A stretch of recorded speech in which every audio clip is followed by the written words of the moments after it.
Kaagad kong kinuha yung bagay. Nagulat ako nang makita yung laman sa loob.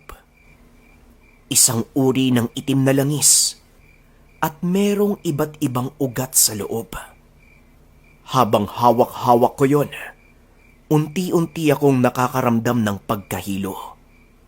Para bang nauubos ang lahat ng lakas.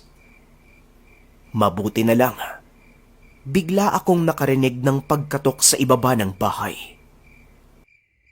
Bago ko tuluyang buksan yung pintuan, naalala ko na wala akong kilala doon sa lugar at wala din akong inaasahang bisita.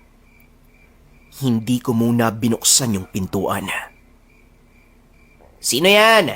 Anong kailangan mo?" Hindi kaagad sumagot yung nasa labas. Hanggang sa, "Sulat po. Meron pong nagpadala ng sulat sa inyo." tugon ng bata. Dahil malakas ang ulan sa labas at boses ng bata yung narinig ko, kaagad ko siyang pinagbuksan. Isang batang lalaki na madungis ang itsura.